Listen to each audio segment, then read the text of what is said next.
In today's video, we're going to create some sub-organizations and explain to the viewer how they can group their endpoints and devices. So the first thing we're going to do is go to sub-organizations. There can be no sub-organizations yet. We're going to click plus. Then we're going to give it a name. The name can be anything, customers, devices, whatever you want. Enter the information here, and we'll keep everything blank. Now we have our first sub-organization. Let's go into it. You will notice sub-organization has no profiles and no endpoints. Let's create the first one.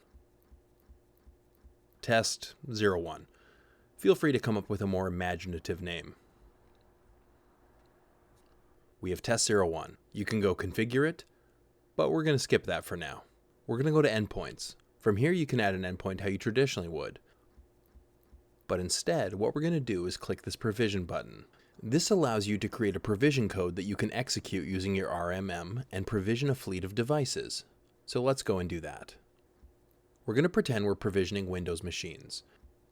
We have our profile here that we just created. We'll set the token expiry to no expiry.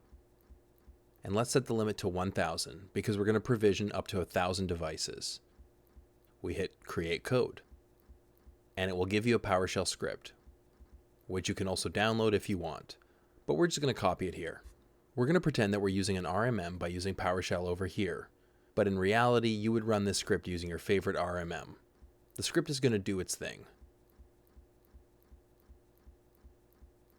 And it's done.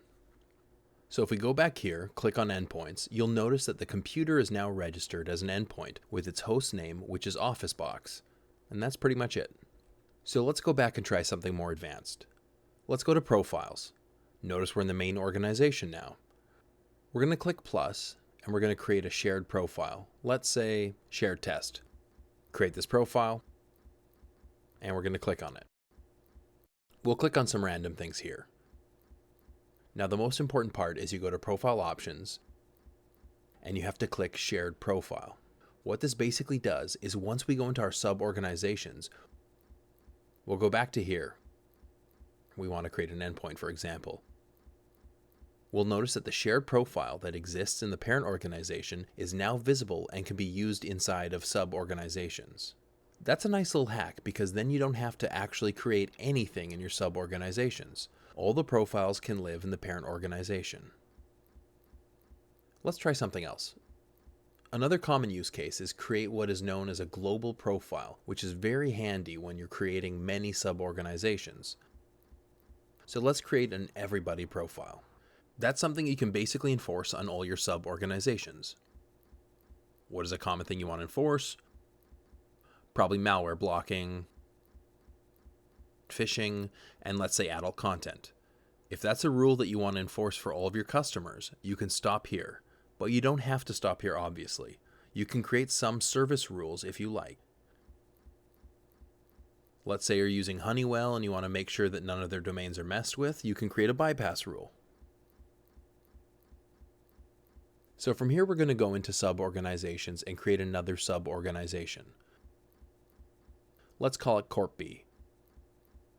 The only difference from here is notice this global profile. We're going to go in here and choose everybody profile. When we create this sub-organization, any endpoint that we create in the Corp B will enforce the everybody profile despite it not actually existing here. So if we go to endpoints and let's say add one manually, we'll create a Linux endpoint, test 01, select our shared test profile that we created earlier, which does not exist in this organization, but in the parent one. We're going to create it, and basically the configuration is pretty much all the same. There are two profiles enforced. Notice the shared profile is enforced on this endpoint, but in reality, there are two profiles enforced.